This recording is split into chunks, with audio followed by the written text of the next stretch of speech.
Welcome to another Terrific Tips episode. I am Terry, your host. And why Terrific Tips? Because you can't spell terrific without Terry, but you all already knew that. I am here today with a new friend that I've recently met through, you guessed it, Facebook groups. Facebook groups, guys, the groups are where it's at. You meet some really amazing people in there. And I actually got invited to meet Brenden, the founder of Master Talk, through another podcast network that exists that I found through Facebook groups. So it always comes back to that. Isn't it amazing?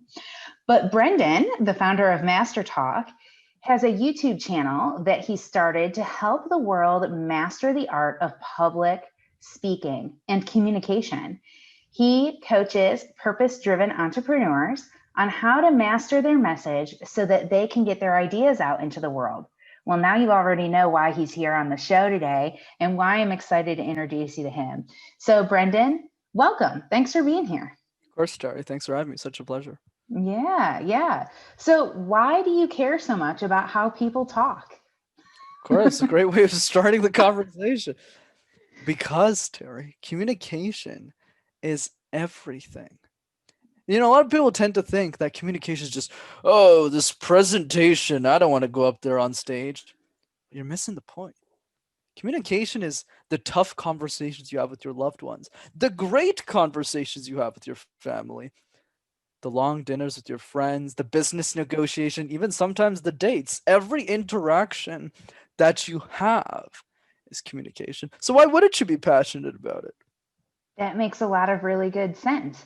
Because if you're not passionate about it, then what are you actually communicating? Right. Yeah. Oh, interesting.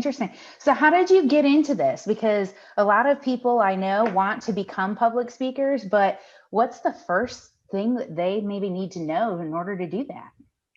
Right. I think the starting point for anybody is to have an idea worth sharing.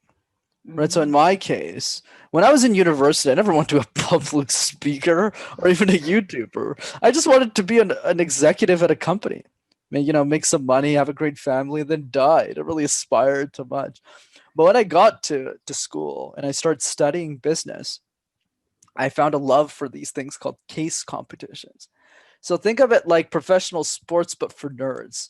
Other guys my age would like play baseball or football or basketball or something. I never really understood any of that. But I applied the same competitive spirit to presentations. So I presented a bunch of times, coached a bunch of people on communication. But after I got my dream job in the corporate world, I just asked myself a simple question. And that question, Terry, was what do I do with my life now? I've had the Mm. success I wanted. I got the money I deserved, I guess, relatively speaking. But what do I do for society now? How do I move society forward? And I realized through a bit of research and a bit of friends that I was talking to that a lot of the communication content on YouTube is horrendous.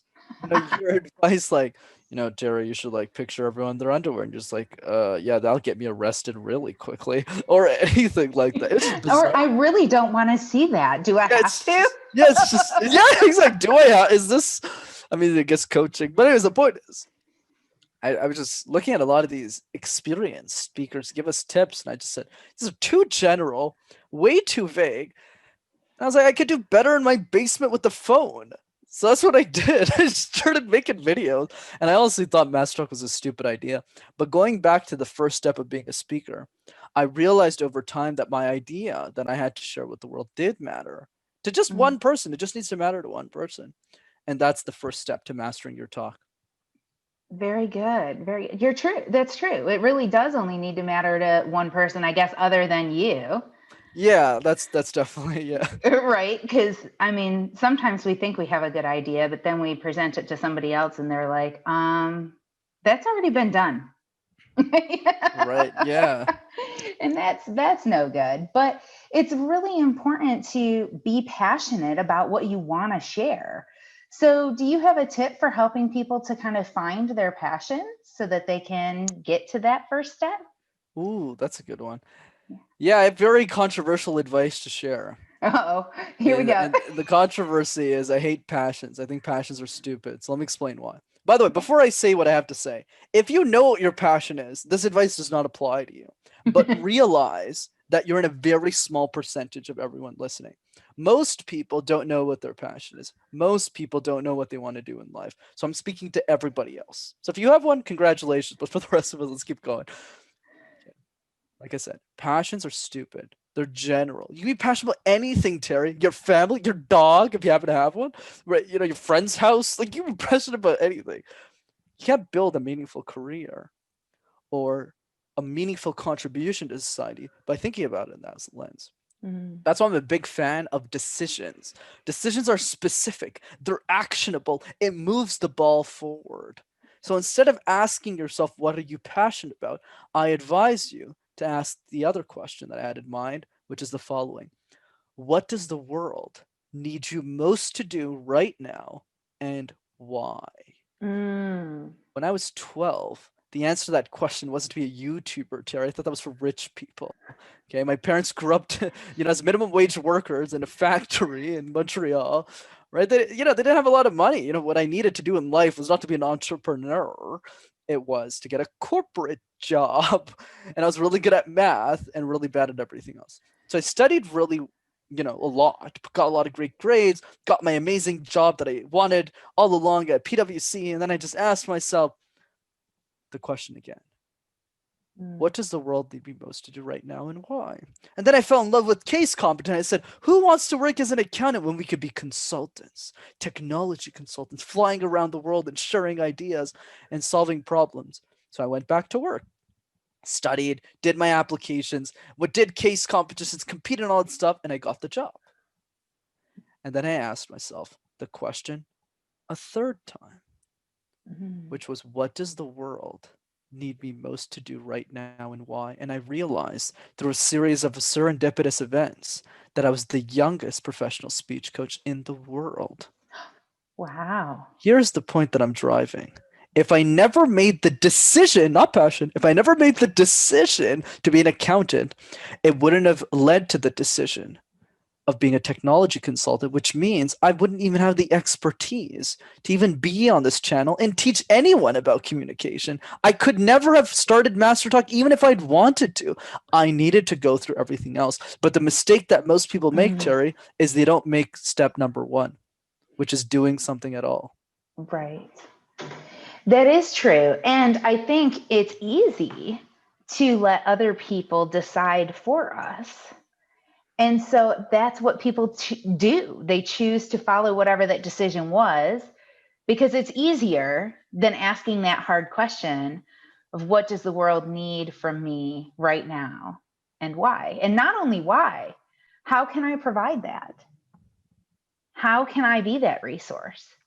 That's actually how I started this channel, was asking what can I do for people? How can I add value for people right now in the midst of this crazy 2020 world that we're living in? How can I add value for people? And this channel is what came out of that. So that's such an empowering question too, because it not only asks the question of what are you doing with your time, but it gives you the power to make the decision to take that action and do that thing with your time. So that's really beautiful. Was there a challenge that you came up across when you were going through this process to make some of these decisions that you can share with us? Oh yeah, a bunch of challenges. I mean, one that comes to mind probably is when I started Master Talk. I thought it was a stupid idea for probably the first 7 months of it. I was just making videos in my basement. Once again, I had no money back then. I had this budget of $0 and 0 cents. I was in my mother's basement. I didn't have money for lights that I'm using right now to kind of light up my face. I didn't have any of that. So for me, it was just, making a video every week. I had like 16 subscribers. I had like 20 videos posted, and I was like, this is really dumb. And another challenge I had during the way was I had this brilliant idea, and I'm obviously being sarcastic here, about, oh, what if I sent my videos to every university professor in Canada? If they all shared my videos, it would be crazy distribution. I would just be famous. Yeah, so 40,000 emails later, in 6 months of sending emails, I got 6 teachers to share my videos or something. It was a really dumbheaded move. So yeah, I spent like I would go to work, and after work every day for like 3 hours, I would just send one email at a time. Wow. Yeah, it was, it That's really was putting in a labor of love, though, because you knew this is what you were called to do, and you right. weren't going to let anything stop you, even yourself, even the self doubt that existed in your head, saying, "This is stupid. What am I doing?" And I love that you shared that because how many of us as entrepreneurs have been there? Oh yeah, We've I'm all still been there. there, Still right? There's always an idea that pops into our head that says, "This is not a good idea. This is stupid," but I'm doing it anyway. I'm just oh, gonna do it anyway. I'm with you, Terry. Like I think too many people like this is a saying I love to say, a saying I love to say. Here comes the speech coach. But anyways, the point that I'm driving is a lot of people when they say famous people, like successful people, they always go wow, they never ask how. You know, a lot of Ah. people look at my YouTube channel, they go, wow, look at Brendan's success. But they don't also realize that I'm literally talking to on a mattress that I sleep on. Right? It's like just because someone is successful doesn't mean they have all their what are they called? All the pucks in the right direction, I guess. All the whatever the saying. Oh, it's a All different the saying ducks. depending on All where you are. It's all the that's true. ducks. All the ducks So, lined up. Yeah. yeah. So your ducks might not be in a row, but are they numbered or did you just lose track of them altogether? I have my parents have a sign over a moving waterfall photo in their kitchen, and that just reminded me of it. It said, "Yeah, I have ducks. I know exactly where my ducks are, but somebody moved the pond Ah, because it's interesting. over the waterfall picture. So the pond Right. is always moving." Like here's something that's fun. Here's the big difference I think between the successful people and the people who aren't successful or making the same podcast, the same interview and everything. The people who are successful do the following at the beginning of their journey, like I did. There is currently 14 people listening to me. So one person goes, well, this is stupid. Like, I'm not going to be successful. And the second person goes, hey, I should probably talk to these 14 people and ask them why they're listening to me. It's Mm-hmm. crazy. Most people don't do this. I always ask people, like, how many people are watching? They'll go 65. And I go, how many one on one dinner conversations have you had with the 65 people? And they go, one. And I go, well, how are you supposed to grow? Whereas me, Good point. when I started, I had like what, 16, 17 subs. Once again, thought it was a dumb subs means subscribers for those who are listening. Thought it was a stupid idea. But I knew the 16 people. They were my friends. They were the people who, would press the button for me. But some of them were actually watching my stuff. Even Mm. back when I was in my mother's basement doing the videos for the first couple of months. So I asked them why. First of all, they had to convince me that they were. So they told me all the tips, and I said, okay, they really are watching. But then after, I said, why? They said, well, Brenden, if I'm being honest with you, and I don't want to flat your ego or anything, but no one's sharing the stuff you're sharing on the internet. And I kind of just said, really? Nobody? And then I started talking to the 6-year-old, like I was doing like a leadership program or something, like a nonprofit thing. It's like a pro bono workshop I was giving.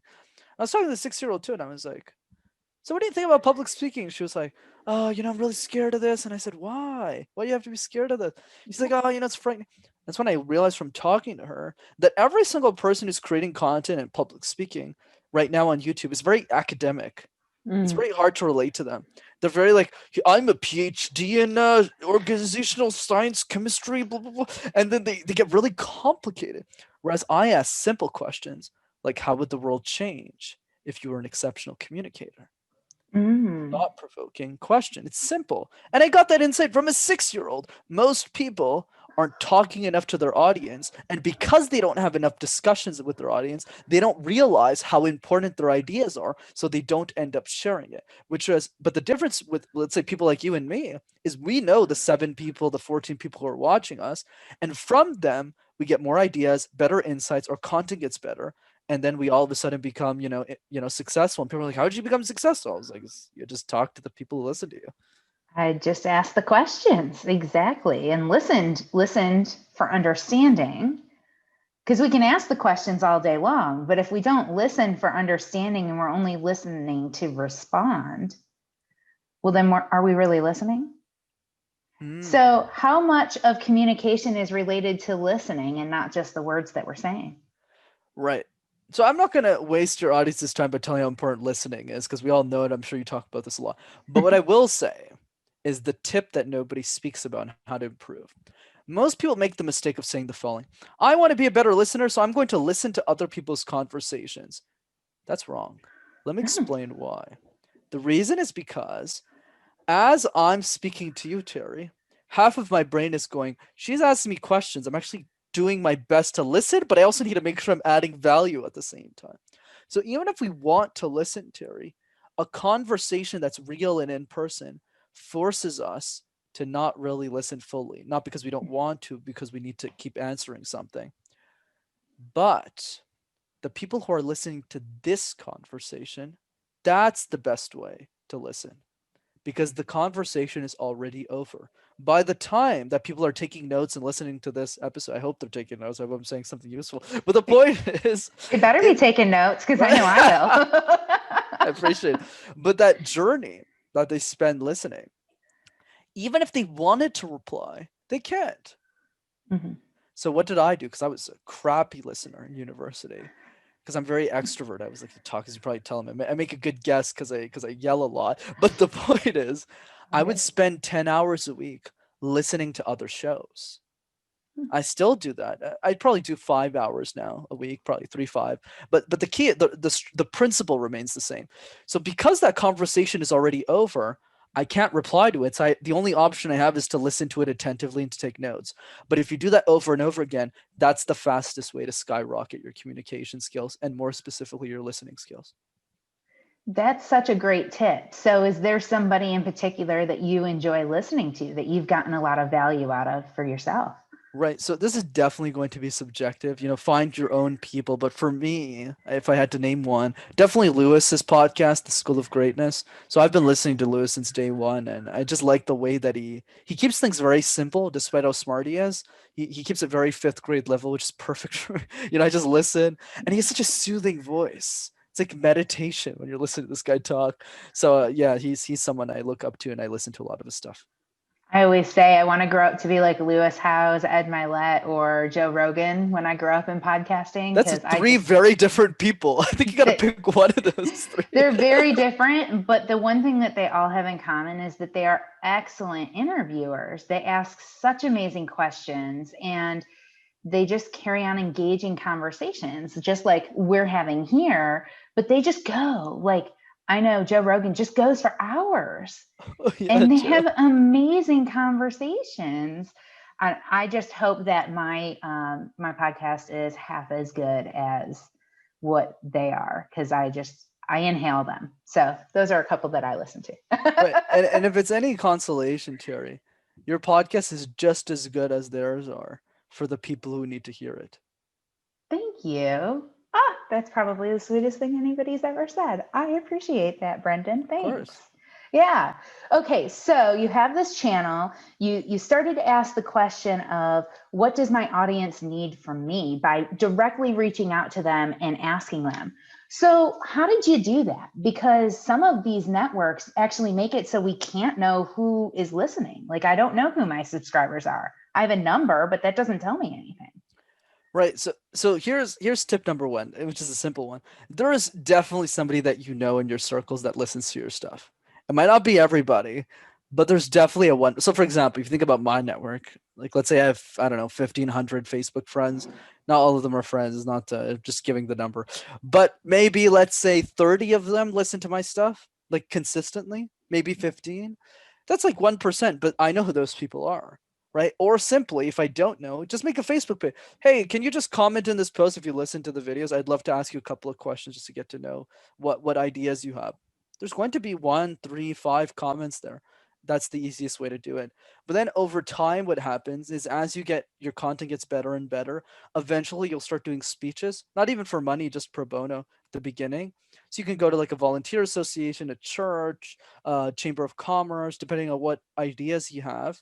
So let's say you're a gardener, go to the gardening society. You know what I mean? Like find the tribe, and then you don't even need to give the speech. You could just go to that event and just tell people what you're making, and just say, when people ask you how can I support you, you can just say, hey, can you give me feedback on this video because you're my demographic. Of course, some people. I always give feedback to other YouTube channels. I was doing that in the interview I was an hour ago. Like it's just people. If people ask you, you'd be surprised how many people say yes. You just got to be a bit more proactive. And then another super easy tip: if you have Instagram, just go on Instagram story and just open up your phone and go, hey guys, I'm looking for some feedback. Can you just message me? Can you just send me a DM if you're interested in having a 30-minute call with me? No sell, just I'd love to just learn more. Easy. You just got to ask the question. That's all. Yeah, those are great tips. So, first of all, post into your Facebook page. Who is listening? Give me some feedback. Yeah. When you go to an event that's in a targeted group. So, we've talked about target marketing a lot in this show. As a marketer, that's objective number one is know who the hell you're talking to. Because if you don't know who you're talking to, you're not talking to anybody, right? Go where they are. And then number three is just be brave enough to put yourself out there on Instagram and ask the question. Okay, so that leads me to another question. What if I'm afraid of the answer? Then you shouldn't be a content creator or a business owner. I always tell people, entrepreneurship is not for everyone. It surely wasn't for me. If I never had the idea for Master Talk, I would have took the save 9 to 5 job, and I still have that job, by the way, and I love it. Right? It's great. You get healthcare benefits, you get security. You don't have to worry about the next paycheck. You just got to do your job, do it right, and do it well. That's it. I think if you're afraid of the truth, being a business owner is the worst thing you could do for yourself. Mm. And that's true for being a content creator, for anybody who wants to be at the top of their game. I think what's made me successful in public speaking and coaching it at a very young age, I started Master Talk when I was 22. But the reason people take me seriously is because I've done it a lot. Like I've been slammed through a bunch of walls. I've presented I mean that figuratively, of course. I've actually sometimes. No, I'm kidding. Unless you're the Hulk. I mean, Yeah, you man, look pretty definitely good for not. being through a few walls. I appreciate, but I agree in the sense. I mean, not the wall thing, but I mean the sense of right. I've presented hundreds of times, which I am speaking from experience. So it's that same thing, but it's also the idea of those hundreds of times. Sometimes the feedback I get wasn't too pretty. Right? It was like, come on, Brenden, like step up your game. Like you sound like a horse, and I just go, oh, okay. Yeah, it was a pretty intense. Yeah, it's pretty intense Oof, program. that was rough. Yeah. Yeah, I got but I wasn't. But for any consolation, I wasn't too nice to the other delegates either, so it's fine. You get what you give, right? Yeah. I mean, yeah. But the nice thing is, though, is you mentioned practice. So practice makes perfect is a saying that we've heard a long time. But how do I know if I'm practicing the right thing? Super. The key to practice, Terry, and the art of communication and public speaking is practicing the same presentation over and over again. Most people make the following mistake. I got a presentation at work. So they give the presentation, and then the presentation topic switches. They present again. They present 50 times, 50 different topics. They're like, why aren't I good at public speaking? That's why. It's like playing the piano. Sure, you can try and learn 50 different songs, but it's probably easier for you to learn one song and do it 50 times. Same analogy applies to anything. And I always love using podcasts as an example. What episode are you at now, Terry? I don't know. I know that I'm planning episode 100, though. That'll be okay. You're at December. 100. Okay. There we go. We're So getting now close. I want you to talk about 1 out of 10, relatively speaking, not out of how would you rank yourself in community. So relatively speaking to when you started episode 1, out of 10, how have your communication skills improved? Oh, significantly. I don't even know that it's on the scale of 1 to 10 anymore. There you go. So the answer is like 12, right? Yeah. Because I mean, when I first started doing this, I was really, really terrible about asking closed-ended questions. And I got very lucky the first couple of episodes that I did that I was talking to somebody who was able to answer it and then elaborate without me having to ask the elaboration component. But now I'm like, I just know what the open-ended questions are. And so let me just start with those. And then I don't have to worry about the closed-ended questions. And I automatically get people to elaborate.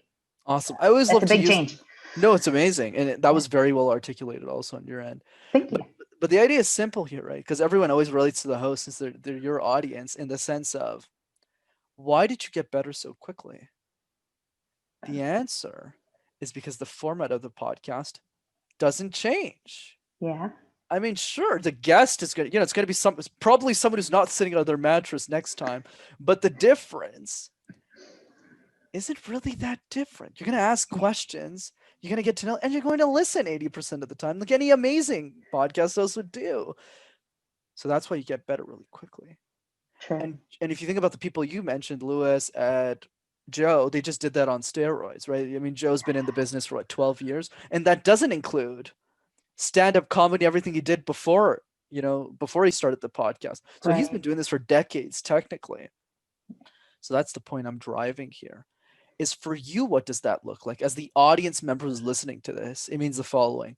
Pick one topic, one idea that speaks to you, that you want to share and can share multiple times. So even if you have a corporate job or something, or you work at a bakery, I don't know what it is, you could do something that you love outside of work that could teach other people. So the classic example I give, Julia works at a bank 9 to 5, but she coaches kids in a leadership program outside of work on marketing. That presentation is gold because you can do it over and over again. And even if the content remains the same, the kids will always change. Mm-hmm. Right? The kids won't be kids anymore. New kids will start to enter the program. So Right. she's always going to be mind blowing to the new kids who enter and who listen to her the first time. That's the point I'm driving. And for you, Terry, it's also very simple. It's your own podcast. Make a presentation about what you're trying to achieve with this. What are the aspirations for this? What are you trying to get out of this? And over time, since you get to present that same thing over and over and over again, well, it's going to be much easier for you to communicate that. I love that feedback and that advice, and that's great advice. I have a hard time doing that, to be honest. I'm the person who's like, ooh, there's something I could talk about, squirrel. Yep. I'm going to go Yep. talk about that because it's new and exciting. It's what everybody else is talking about. And in 6 months, that's not new and exciting anymore. I'm on to something else already. Right. And so I've just gotten really good at, I can do that because I've done so many. Like I've presented over 100 times, but there's that number again, right? There's a magic in the number. It doesn't even matter if it's the same presentation. I've given over 100 presentations. So I'm used to being very, what is it? I can go with the flow, like whatever the presentation is, no worries, I'll figure it out. And I'm good. And I don't have to practice 100 times to get that presentation to be good because I've done 100 presentations already. Right. And everyone's got their own trick, and it's great that you found your Zen mode in the middle. But I think the point I'm driving is think about like the Tony Robbins of the world. He has been doing the same damn seminar for 40 years. Truth. Right? Yeah. Gary Vaynerchuk too. He's been doing the same keynote for 14 years. Yeah. If you want to be the best in the world, because that's the feedback, that's the advice I was given from that perspective, because it's faster to get there that way. You need to be willing to share the same idea hundreds of times. Think about me. I probably do 15, 20 shows a week. There isn't a question that I probably haven't answered yet. One of the questions I get a lot, Brenda, I know you don't get this a lot, but talk to us about the virtual world. How do we present in this world where everything is stagnant, everything is changing? I was like, well, yeah, I of course haven't gotten this question 76 times. Never. Exactly. But the thing we need to push on here, I'm just pointing that out for people because I'm the communication coach. So I got to explain the in-between that Tony doesn't, because that's not what he teaches. But in the sense of, why do I still present? Why do I still show up for podcasts with the same level of energy and enthusiasm, even if we both know full well that I'm presenting the same thing over and over again? Because it's the same idea for me, but for you who's listening to it the first time, it's mind-boggling. You're just like, well, I never thought about this. I never thought about that. And that's what gets me up in the morning every day. Yes. And if we think about this too, I mean, we've talked a lot about other really high-end public speakers that we all are familiar with, Gary Vaynerchuk and Tony Robbins, but it's the same for musicians.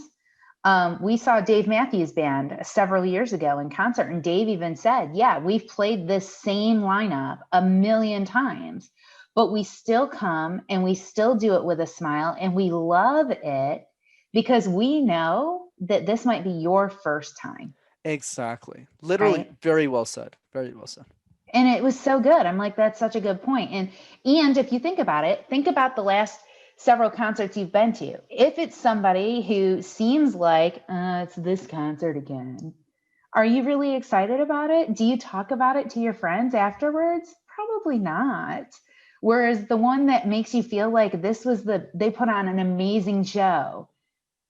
Well, yeah, they put on an amazing show because they knew that you were in the audience. So that makes a big difference.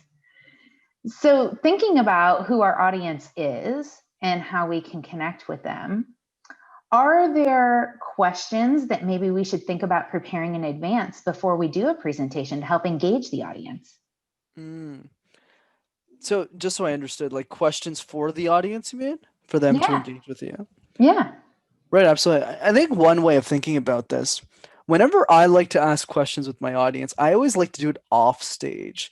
And the reason I like to do it off stage, unless it's like one or two thought-provoking ones that we give, like for example, the one I said earlier, how would the world change if you were an exceptional communicator? That's stuff I would say in a keynote.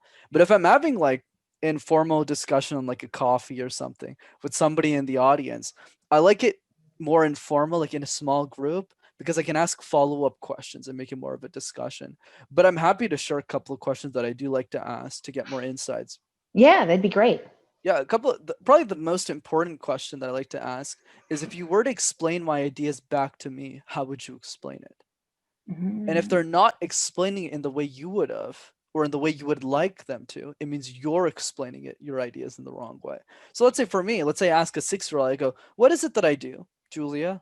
She goes, "Oh, we're like you're a YouTuber." And I was like, "What am I a YouTuber?" And she's like, "Oh, like speaking and something speaking." And I was like, "Exactly." So that's exactly what I wanted her to say. Perfect.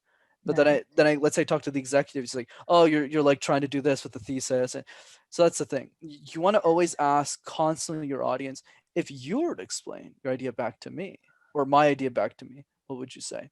Or things like, what could I do today to convince you to take action on my ideas? What do you think was missing? And it's through those conversations that you get all the cool insights. And those are great questions to ask of everything that we do, really, not just speaking, I think, because that really Absolutely. opens up the opportunity to create something new or gain clarity on what it is that we're doing and how we're actually helping people. Because you might think that you have an idea of how you help people, but how you actually help people might be entirely different than what you think it is. And you don't know until you ask the question. I'm 100% with you there, Terry. So good. So, what's one step that you took other than practicing? What's one step that you took to help you get really good at public speaking? Definitely the one speech thing many times has helped. Like I've probably keynoted the same presentation a couple hundreds of times now, for like 350. I think that's the number now. So that's definitely helped. Yeah, I know it's pretty insane. Congrats. Yeah, thank you. I appreciate that. It's very kind. But I think the key really that's helped me, besides that, because I'm trying to pick something that you can actually do yourselves, because I know that sounds kind of crazy, is this idea of having a belief system from a communication perspective. What do you actually believe in? What Hmm. is actually worth fighting for? The reason why these questions are important for public speaking is because if you aren't clear on why you want to practice, why you want to get better, it's really hard to get better at communication. Anyone can do it, by the way. Anyone can be a great communicator, but the reason not everyone becomes a great communicator is because they don't have a point of view on how the world should be. I'll tell you a quick story. Yeah. So my most important keynote, this was a month before COVID hit. I gave it to a group of 400 kids for this leadership program. It's a really big deal for me. So I spent a couple of months preparing for it. I was like, oh, this is like my big break. It's gonna be amazing. 20 minutes before the event, the director comes up to me and she goes, "Oh, I totally forgot to mention, Brenda. I need you to do the keynote in French and English at the same time. Is that okay?" And I just go, okay. I know French. It's not like a big deal, but like I practiced in English the entire time. So it was really like scary. So the question is, why did I deliver anyways? Hmm. Why did I do a good job? The reason is because great speakers, exceptional speakers, prioritize their audience over everything else. For me, it wasn't about, oh, I need to do a great job. It was about if I can convince those kids that they can be great speakers, there is nobody in their life that can convince them otherwise. Because I'm the same age as them. If people look at me and I mess up my presentation, they'll go, well, I guess if Brenden can't do, how am I supposed to pitch my ideas? And that's unacceptable to me. It just Mm. isn't. Like I can't go there and betray my audience.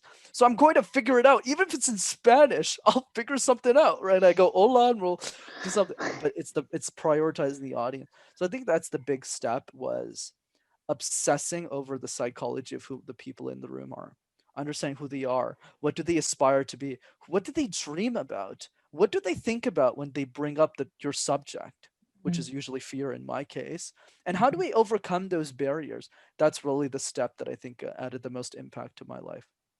That is so awesome. And that's such a great tip. And we've heard other professional speakers say that too. Like they plan for weeks. Gary has said this. They plan for weeks, their keynotes, and they know exactly what they want to say and also leave room to deliver what the audience needs. So they leave themselves room of flexibility. They know so much the point they want to make, that how they make that point is flexible. And that's the key, right? You can make a good point, but you have to be flexible on how you get there, because the people need something different in every room that you go into. Brenden, this has been amazing. I know my audience wants to follow you. They want to get in touch with you. What's the best way for them to do that? Because you've dropped some serious knowledge on all of us today. I appreciate that. I mean, you got an awesome name with an awesome podcast. I like how you played that out there, Terry. Terrific. I was like, oh, that's good. So Thank that makes you. two of us. Thanks for that. But yeah, for those who want to check out my stuff, Master Talk is the best way to find me on YouTube. So that's Master Talk in one word. And if you want to message me on Instagram, you can find my handle on my YouTube page as well. Very good. I'll make sure that they do that. I have one more question for you before I let you go today. Please. If there was one thing you wish you knew when you were getting started, what would it be? Right.